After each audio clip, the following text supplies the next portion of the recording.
Hey, what's up? It's Jim, and today I'm going to talk about Top Gun Maverick. This is obviously the biggest movie of the summer. I finally reviewed it, even though I guess summer's over now. I was never a big Top Gun fan, really. I've seen it.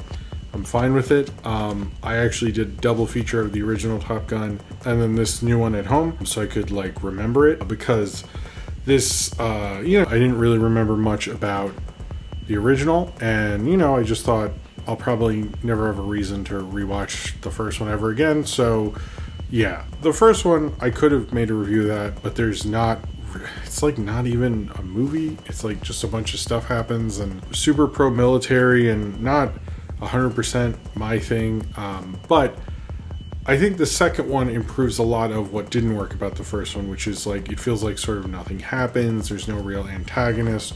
What are they working for to be top pilots, which they already are? So you're oh, the stakes in this are so fucking high.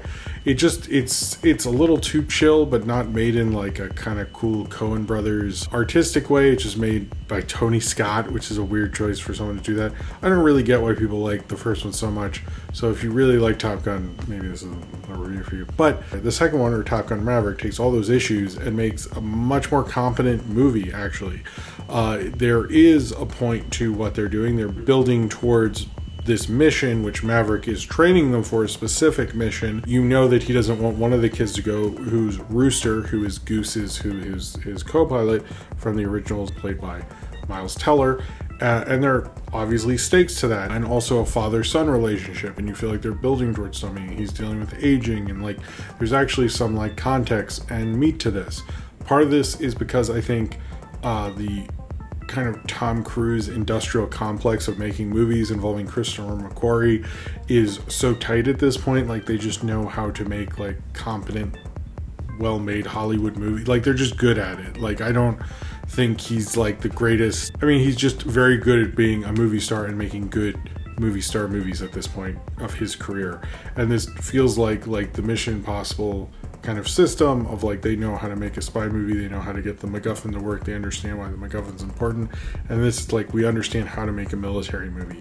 And this is such a tight military film, it felt like it owed far more to a film in the 1940s than it actually did Top Gun, which is kind of fascinating. Also fascinating, this is such a big hit, but everything from how they shot the planes, which is straight out of fucking Wings, which I've always thought there's this connection between Top Gun and Wings, not the shitty sitcom, the William Wellman film. I found a way to talk about William Wellman, of course. That was the first film to win Best Picture, where you show basically this shot. This is just as well shot as Top Gun, you guys. It's basically the shot of showing from the cockpit, and you show behind them, so you get the sense of depth. This is I think William Wellman came up with it. I don't know 100%, but Wings did do that, and this film does it a lot. And with those beautiful kind of IMAX cameras, it looks amazingly gorgeous. They do it more so, I think, in this than the original Top Gun, because they did all that weird Tony Scott, the sun's in my eyes thing the whole time. This, it does that very well, but this whole thing of dealing with the son of a co-worker, co-pilot, whatever person in the military, and having this protective thing with his son. I swear to you, I've seen this movie before. In the 1940s. Didn't Wallace Beery sort of do that in the movie with the blimps, and I reviewed it, and William Wellman directed that. So I really liked how simplistic and an old Hollywood film this was. It was perfectly structured in that way, and I know people talk about how good Christopher McQuarrie is at writing screenplays. He didn't write this alone. I want to give other people credit. Eric Warren Singer and Aaron Kruger, and a story by Peter Craig and Justin Marks. Right? I think I got that right. Anyway, so other people contributed. I might be giving, and everyone probably is giving McQuarrie more of a credit because he's more of a name. Maybe he was maybe he wasn't, but the tightness of the whole thing works. I think it's also one of the few films that actually deals with Tom Cruise's mortality, as much as I do think Top Gun and Top Gun Maverick introduced the thing, the Mission Impossible and the Ethan Hunt thing goes further with, where Tom Cruise is all around amazing cool guy, and like, you know, he's super cool and amazing all the fucking time, and like, you know, he can't help but be super cool and amazing. And this is the only one that kind of, I think, deals with like, oh, you're getting old, like where has that ultra coolness gotten you? And there's certain stakes to like what happened to Goose in the original Top Gun and what's happened to him in Maverick in this one. And it I think it does kind of examine it a little bit, but it's such a through line through it. It's honestly, it can get a bit much. I don't know if it's that how he feels about himself, or how he feels people view him as a movie star, or what he feels works. It does sort of, to be honest, it sort of works for him. But it does get like, I've seen him do it so many times. I'm like, man, I don't know. I do agree with, I think Amy Nicholson, who wrote a book on Tom Cruise, said he should be doing less of this stuff and more of, character work, or doing something interesting. What he did in Magnolia, he's like the only director to work with Paul Thomas Anderson and Stanley Kubrick in the same year. That's pretty amazing. And in pretty big movies as well. But I still like him in this. I like how he uses persona in this, and I like how he uses the Top Gun thing. But he basically does like a version of like Dirty Dozen sure did this better, but it's so compact and like perfect in it. I think in a lot of ways I've heard reviews say, why is this magnifying audiences more than like Doctor Strange, which goes to different dimensions, or like the Marvel stuff this summer? I think it's because this film is just a tight Hollywood film, and it's sort of like a really well-made pop song. Even if you're like, is this the greatest song ever written? No, but it's catchy and it's what I need right now. And I think in terms of like our society and everything, just a really tight military kind of war, very insanely digestible movie. And it works for like people who just like movies. It works for the people who are like, why can't movies in America be like that anymore? And it works for the people who are like, can't we just have like good old-fashioned Hollywood stuff? But also, if you like movies, you're gonna like this movie. Like, it's very well told, very well done by Joseph Kosinski, who I think does probably his best Lega sequel. Maybe it's not the fanciest looking, but it's definitely like, I think he's become a better filmmaker as time has gone on. I liked Oblivion, by the way, so I think him and Tom Cruise work well together. The one thing about this film is it is super pro-military, so much so they forget about a villain. Now, this is harkening back to the original, which his villain had like just dark, helmets and stuff, and you couldn't tell who they were. I like that it's like, not like the 40s where like, we're so military, the enemy's awful and we're going to be super racist. This is so pro-military they kind of forgot to be racist, which I guess is progress. It is kind of remarkable in that it's like, yes, it goes to this villain, but they're like trying to take out this thing because it will mess with their allies, but you don't even understand what they're fighting. Like, it's like very much the Mission Possible thing where like, what is the MacGuffin? It's like a bunch of names of spies or something, like, and you sort of don't care. And like, this is the MacGuffin personified, but the MacGuffin is like the villain like doesn't matter. It doesn't matter. And you know what? It doesn't fucking matter. What matters is him and Miles Teller get to yell at each other. This is a good return to form for Miles Teller. I like Jennifer Connelly in this, as well as was it Glenn Powell or whatever the fuck. Tim and Miles Teller obviously do a thing that Tom Cruise and Val Kilmer did in the original. I guess that's a legacy sequel thing. The younger characters get to live out a remake of the original movie, and the older characters get to like do all the better movie stuff.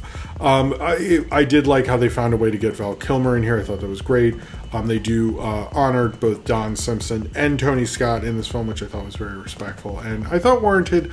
I don't think this film would have been what it was had Tony Scott been alive, maybe for better or for worse, however you feel about that. I'm not going to comment on it. But I think overall this is a very tight film, but it almost feels like there's nothing to talk about. I think in a lot of films sometimes, like this and Prey, which I know when the reviews of this came out, no one was talking about because they hadn't seen, but when you get to these really simple, constructed, kind of perfectly taut, tight, like kind of almost craftsman level films, you almost don't feel like you have anything to say. But I think there is a lot to say about like what we need in a blockbuster, what we need from an IMAX film, and what we need from Tom Cruise as a movie star. I mean, if you think of like all the movie stars that are this late in their career and have, like, you know, John Wayne had his own production team, you know, all those older movie stars did, but no one is hitting, like, this is his biggest movie ever. This is Tom Cruise's biggest movie, and he's almost 60, and he sort of lets you see wrinkles more than I think I've ever let you see it. But I find this movie kind of fascinating in his career, because I do think it is very much him in his current career. It is not like really it's not too different from what he's already doing, but it is him sort of dealing with his mortality. It's one of the few times I've felt he's dealing with like an adult son. I am curious what this means for his future. I could honestly see this being the last thing from him. It's just where we are in Hollywood. I think people kind of almost want to harken back to those classic Hollywood films that were very tight, very simple structured. Is that because the MCU's gotten so complicated, it feels refreshing to not even see that at all now? That's possible. But I think it's just good filmmaking, good Hollywood storytelling is made for a mass audience. And Tom Cruise wants to be a movie star. He wants to be appealed to by a lot of people. And at his best, he's able to do that. And I think you could talk about the auteurism of Joseph Kosinski, of Christopher McQuarrie, of Top Gun General, of Jerry Bruckheimer. This is not about that, because it's all about making Tom Cruise look cool. And that's the whole point of it. But it's like him dealing almost with that coolness, with his aging, see where it's gotten him, where is he in life, what's going on. And I find that interesting in this. I think if you just like, you know, a good, well-shaped Hollywood sort of thing, you'd probably like it. It is sort of like very much the zenith of a dad dude movie, but it's like really very good at it. You know, if you're game for that and you want to see that and you want to see a very well taught kind of military action thing, then this is the perfect movie for you. Probably the whole theory that I'm sure Tom Cruise cares about, John Waters' film theory, but of remaking an old movie and making it better. This very much does that. I watched them back to back. This is a much better movie than the original. I totally get why it like totally outgrossed the original. I don't know about Adjusted for Inflation, but I think it did, because it is just such a very tight little movie, and that's like what's so amazing about it. I don't know if I'd ever watch it again or anything. It did feel like sort of like I knew exactly every move it was going to make before it made it. It's not like Prey where it's like it's so tight and perfect I'm like surprised and amazed by it. I felt like when I was watching it, it was more like, oh, you know, he's going to do this and they're going to go on the mission and stuff like that. But it very much in the genre way you sort of do those sort of things, although I feel like the military stuff isn't maybe cool enough to you really think of as genre, but I guess it is. Top Gun Maverick, I think, you know, kind of lived up to the hype of being this perfect little tight summer movie, which you'd expect from kind of the classic Hollywood sense of what a summer movie was. And in that way, it does sort of feel refreshing, even if what it's doing is not new or refreshing at all. But maybe that was the point of having an old Tom Cruise get in the ship again, is not do anything new, is doing something old, but maybe making it feel new, because it brought new life into a franchise that I don't think any of us thought could come back in the way it did. So if you have seen Top Gun Maverick and you would like to talk about it, then comment below in the comments and subscribe if you would like to.